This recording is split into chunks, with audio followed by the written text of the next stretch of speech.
Саламатсызбы Маметбек мырза. Мына биринчи эле суроо. Түркияда теракт болсо, ошого шектүү делген кыргызстандык болуп чыкпаса экен деп биз акыркы убакта чочулап калдык да. Анан негизи эле Түркиядагы теракт болгондон кийин баягы кыргызстандык паспорттор чыгып, ошо кыргызстандыктардын катыштыгы бар деп жатпайбы? Биздин бийликтеги адамдар болсо айтып атат, алар паспортторун сатып алган, же өздөрү жазып алган депчи. Анан негизи Түркияда болгон теракттарга кыргызстандыктар катыштыгы бар деп айтылып жүрөт да ушул күнгө чейин. Ошонун канчалык деңгээлде бул негиздүү, жүйөлүү? Бул маселеге Кыргызстандан террорист чыгыптыр, же болбосо бизден да террорист чыгабы дегендей суроо менен мамиле кылбаш керек да. Себеби 90-жылдын аяктарынан баштап эле ошол Өзбекстан ислам кыймылы деген уюмга биздин жарандар да кошулган. Алгачкы жолу биздин жарандар террористтик уюмдарга катышуусу ошол Өзбекстан ислам кыймылына катышуу менен болгон да.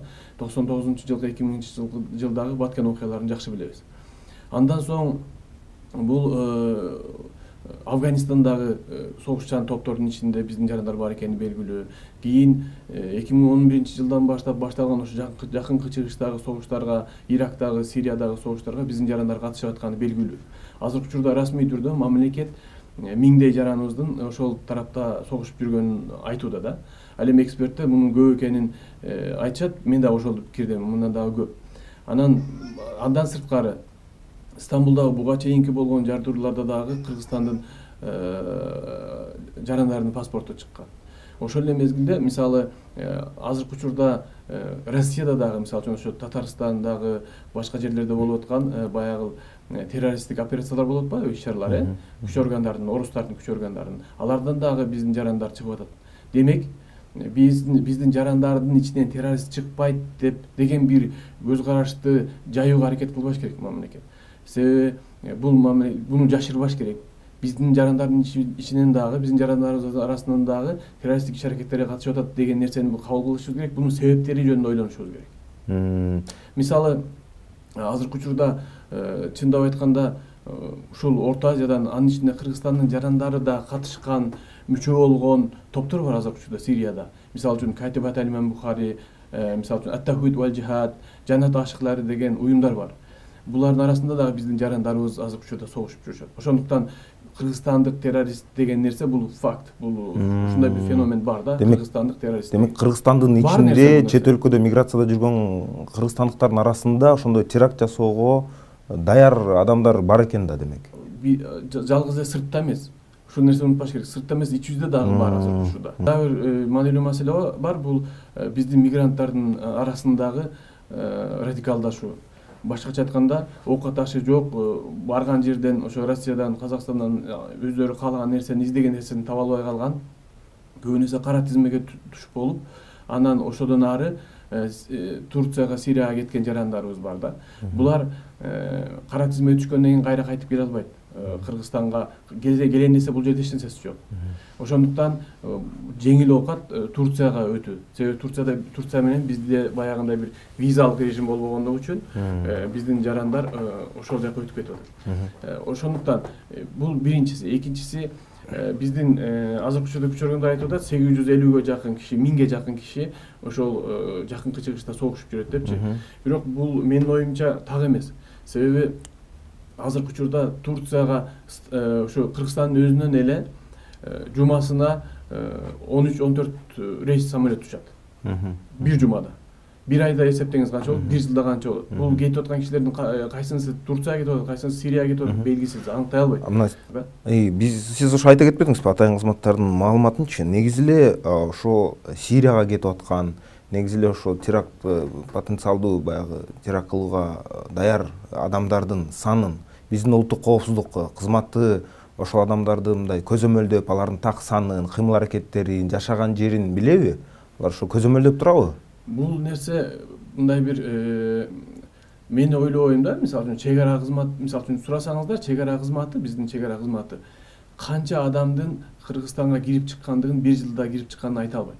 Алар жалпы кирип чыгууну айтат. Мисалы үчүн сиз 3 жолу кирип чыксаңыз, сиздики 3 жолу кирип чыгуу катары эсептелет. Мисалы үчүн мен 1 жолу кирсем, экөөбүздүкүн кошуп 4 жолу кирип болду. Бул 4 киши дегенди түшүндүрбөйт. Кээде бир киши деле 4-5 жолу кирип чыккан болушу мүмкүн. Ошондуктан чек араны өткөндөрдүн чек аранын каяка кетип аткандыгын, каяктан келаткандыгын көзөмөлдөш аябагында кыйын нерсе.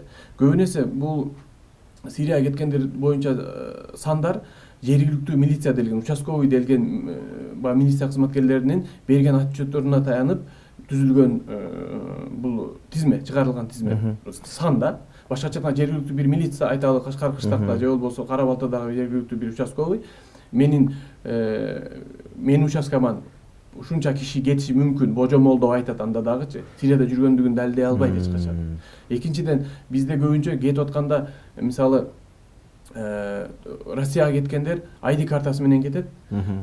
Турцияга өткөндө загран паспорту менен кетет, чет элдик паспорту менен өтөт. Кайра Россияга чет элдик паспорту менен өтүп туруп, кайра бизге киргенде ID картасы менен кирет.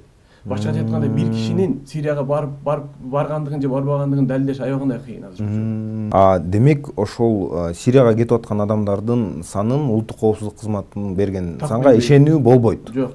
Бул минималдуу деп алсак болот бирок. Минималдуу депчи, себеби булар расмий болгондугу үчүн минималдуу. Бирок мунун үстү канча, максималдуу канча болушу мүмкүн, же чыныгы цифра канча дегенди билбейбиз азыр эч ким. Кыргызстанда диний радикализмдин масштабын канчалык деңгээлде бул кандай баа бере аласыз? Өзү Кыргызстанда өзү терроризмдин пайда болушу үчүн экстремисттик маанайдын пайда болуусу зарыл мамлекетте, коомдо. Ал эми экстремисттик маанайдын пайда болуусу үчүн радикалдашуунун болуусу зарыл. Башкача айтканда радикалдашуу экстремизм терроризмге алып барат. Ал эми азыр ошон үчүн мен айтайын дегеним, биздин күч органдары, мамлекеттик органдар радикалдашуу менен күрөшүүсү керек. Террористтер менен күрөшүү бул оперативдүү маселе. Бул террорист болгон бир адамды жок кылуу же болбосо колго түшүрүү же болбосо жазалоо үчүн жасала турган жумуштар бар да. Ал эми радикалдашуу бул терроризмдин алдын алуунун эң эффективдүү жолу, радикалдашуу менен күрөшүү. Айталып коеюн, радикализм менен күрөшүү, терроризм менен экстремизм менен күрөшүүнүн эң алгачкы жолу да. Буну радикализм менен күрөшпөстөн туруп терроризм менен күрөшүүгө мүмкүн эмес. Эми азыркы учурда күнүбүздө терроризм бул өзүнөн өзү эле пайда болбойт. Терроризмдин социалдык, саясий себептери болот, жана геополитикалык түрткүлөрү болот, факторлор болот. Бул эмне деген сөз? Бир коомдо нааразы бир топ, маргиналдашкан бир топ болмоюнча, катардагы бир топтон террористтик топ жасоо кыйын. Азыркы учурда күчтүү мамлекеттер, дүйнө жүзүндө азыр геополитикада күчтүү мамлекеттер терроризм менен күрөшпөйт. Күчтүү мамлекеттер терроризмди колдонот, же болбосо террористтик топторду колдойт өзүнүн максаттары үчүн. Ошон үчүн азыркы учурда эгерде бир коомдо, мисалы Кыргызстанды айталы, Кыргызстанда мамлекетке таарынган, көпчүлүктү түзгөн, көпчүлүк элге таарынган, өзү маргиналдашкан, изоляцияга дуушар болгон, бөлүнгөн бир топтор болсо, андай топтор бар да бизде. Булар диний топтор, этникалык топтор. Эгер булар мамлекетке таарынып, коомго таарынган болсо, буларды экстремизмге тартуу, булардын ичинен террорист топторду чыгаруу оңой. Себеби азыркы учурда күчтүү мамлекеттер, ошону айтып атам, белгилүү бир мамлекетти жыгыш үчүн, же болбосо кандай бир ийгиликке келтириш үчүн, же болбосо ошол жердеги регионалдык же болбосо мамлекетке тиешелүү максаттарын ишке ашырыш үчүн нааразы болгон топторду колдонот, жана нааразы болгон топтордун арасынан террористтик топторду пайда кылат, өзү колдойт, финансылайт. Мисалы үчүн Өзбекстандын оппозициясынан түзүлгөн Өзбекстан ислам кыймылындагы каржылоо бар да. Эгерде кааласа, кандайдыр бир күчтөр кааласа, биз Сирия бул жерде ИГИЛди, ислам мамлекеттеринин уюмду күтпөшүбүз керек. Эгер кааласа сырткы күчтөр биздин эле Өзбекстан ислам кыймылынан бир ИГИЛдан жаман бир нерсе жасап коюшу толук мүмкүн. Мисалы үчүн Турциядагы күрд террористтер эмне үчүн канча жыл өтсө дагы ошондой чоң Европанын экинчи чоң армиясы болгон түрктөргө каршы туруштук берип келатат. Бир жөнөкөй эле бир террористтик топ оңойлук менен бир армияга туруштук бере албайт. Демек аркасында чоң күчтөр бар, чоң колдоо бар. Ошон үчүн биздин Кыргызстандын ичинде да кандайдыр бир жөнөкөй эле топтор, бирок нааразы болгон топтор, мамлекетке таарынган топтор, коомго таарынган топтор колдоо тапса, колдоо көрсөтүлсө сырттан террористтик топторго айлануусу оңой эле. Мисалы үчүн сиз айтып кетпедиңиз ми? Социалдык фактор деп, же эки факторду белгиледиңиз. Мисалы үчүн таарынган топ, мамлекетке таарынган топ, же бир этникалык топ деп. Анан диний топтор, диний этникалык ошол топтор бар да. баягы радикализмге моюнсунган топтор. Ошол этникалык топтор балким сиз айткандай, мисалы үчүн уйгурлар башка өлкөлөрдө деле, Кыргызстанда деле эмес, башка өлкөлөрдө болушу мүмкүн да. Чын эле топтор боюнчабы? Сиз айткандай чын эле эмне кызыкчылыгы бар? Мисалы үчүн ошол эле Түркия, Сириядагы согушуп аткан адамдар кыргызстандыктарды тартууда эмне кызыкчылыгы бар? Бир маселени унутпаш керек да. Жанагы суроого кайра кайталам. Мен ушул жерден түшүндүрүп берем да азыр. Эмне себептен, эмне кызыкчылыгы бар Орто Азиялыктарды бул терроризмдин ичине тартууда, Мисалы, ислам мамлекет деген уюм кааласа, Стамбулдагы же болбосо Анкарадагы жардырууларды сириялык же болбосо ирактык, кааласа америкалык дагы жихадчы бирөөнө жасатса болобу эле? Болот эле. Болот эле. Чечендерге жасатса болот эле? Болот эле. Болот эле. Жасатып эле келатат. Бирок акыркы мезгилде Турциянын геополитикалык жактан аябагандай чоң бурулуш жасоосу терроризмдин ичине Турцияга каршы террористтик иш-аракеттерде Орто Азиялыктарды колдонуу бир тенденциясын башталды. Ооба.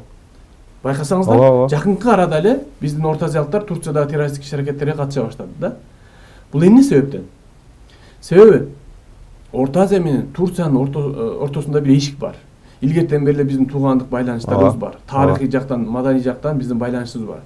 Эми сырттан ошо террористтик уюмдарды колдогон күчтөр ошол эшикти Турциянын өзүнүн жаап салуусуна түрткү болууда.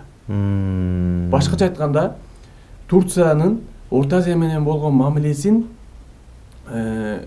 токтотууга Турцияны мажбурлоодо. Эмне үчүн айтып атам?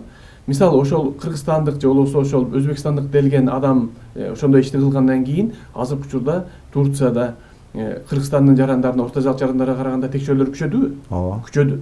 Эл арасында, төртөөрдүн арасында Орто Азиялыктарга, кыргыздарга карата жеккөрүү сезим пайда болдубу? Пайда болду. Терроризм, ошон үчүн терроризмдин негизги максаты бул адам өлтүрүү эле эмес. Терроризмдин максаты жалгыз эле адамдарды коркутуу эмес. Терроризмдин максаты ушундай чоң геополитикалык маселелерди чечүү болуп эсептелет. Мамилелерди бузуу. Албетте.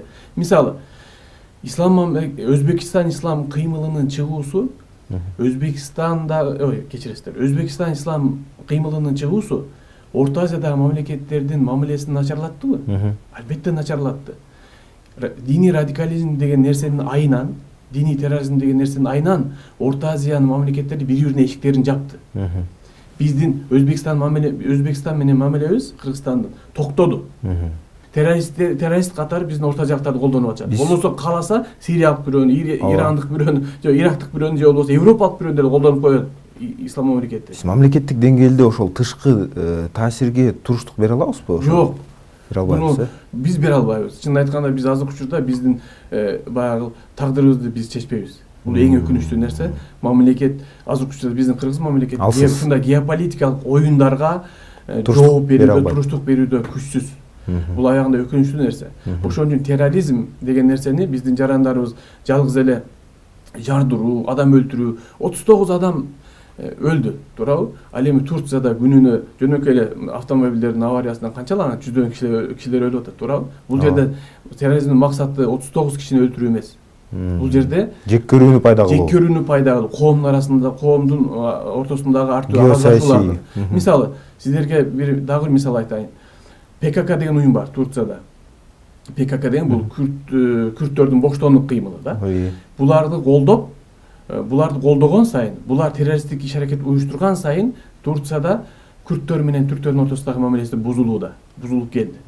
Ошондуктан алдыңкы жакын араларда мен Кыргызстанда дагы террористтик иш-аракет боло турган болсо, бул террористтик иш-аракеттерди кыргыздардын эмес, башка этникалык групптардын жасай турганын божомолдой алат элем. Божомолдойт элем. Себеби биздин тажиктерге карата, ошол эле уйгурларга карата, ошол эле өзбектерге карата бир терс көз карашты, мамлекеттин терс көз карашы, терс саясатка өтүүсүн, кыргыздардын дагы өзбектерге карата жеккөрүү сезимин пайда кылыш үчүн этникалык группаларды бизде дагы колдонуп башташат. Ошондуктан бунун алдын алуу албетте мамлекеттин милдети да.